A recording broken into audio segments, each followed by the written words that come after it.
is Trashy. And we are from Global Green. We made it out of popsicle sticks, cardboard, hot glue, and some syringes and pool noodles. Has lots of different functions to help pick up garbage, like a net with hydraulics to scoop up the garbage and clean the ocean. Our boat is made to help clean up the Great Pacific Garbage Patch. There are about 5 gyres in the ocean right now. There are 2 really big ones that are causing a really big problem for the environment. And we are building prototypes to help clean up the gyres. So the current that moves all of the garbage around the Great Pacific Garbage Patch is called a gyre. And our boat, if the current is weak, it'll move around and pick up the garbage as it goes along. But if the current is too strong, it'll stay in one spot and let the garbage come to it. And then our net will go up.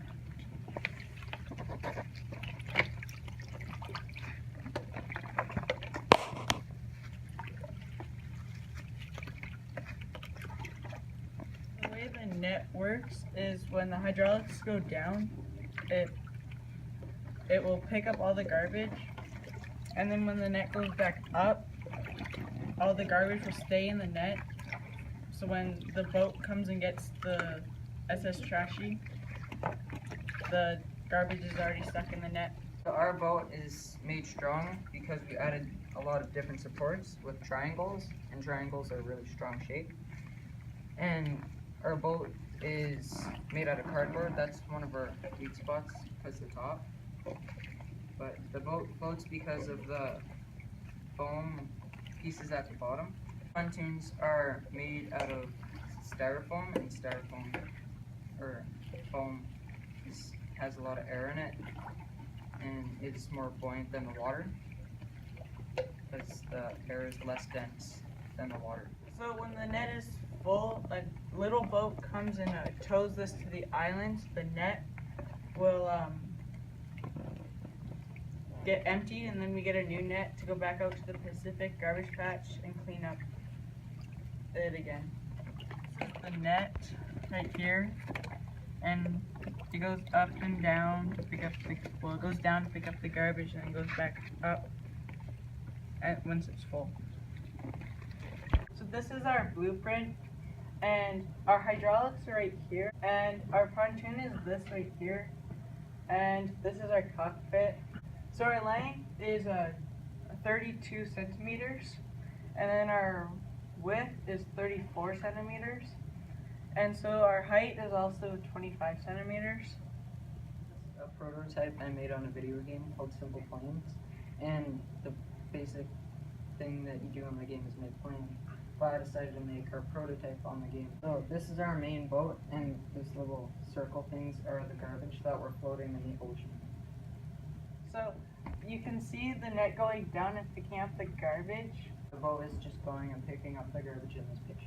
The fluid properties of our boat is the density is the water, so the pontoons are more buoyant than them, and our viscosity is in our hydraulics.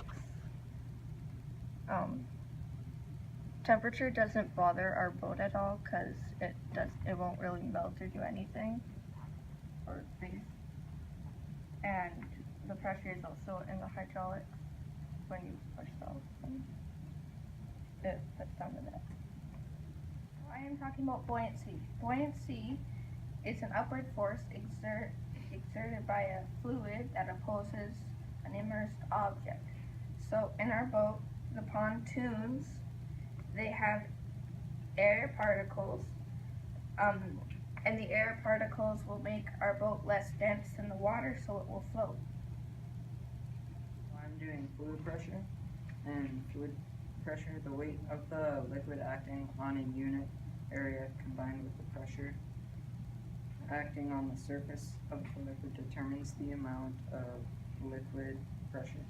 Example, the water at the top of the glass has less pressure than at the bottom of the glass because the water at the top is pushing on the water at the bottom. So now I'm going to talk about density. Density is the degree of compactness of an object.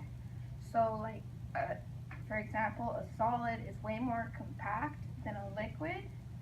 So then if the particles are more dense than a liquid, it'll sink.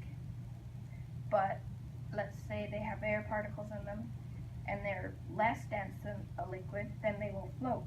So like our pontoons, again, they have air in them, which will make it less dense than the water, and so our boat will float. And so our hydraulics on our boat are the syringes here. And so when you push on one side, the other side will go down. And when you push on it, the particles are pushing to find a way out. And viscosity. The law states that flow rate is equal to the pressure drop along the tube divided by the resistance to flow. The reason why we would use water in our hydraulics over honey is because water has a low viscosity, unlike honey has a high viscosity, so it will stick together more than water. It would be a lot harder to move honey through a tube than water.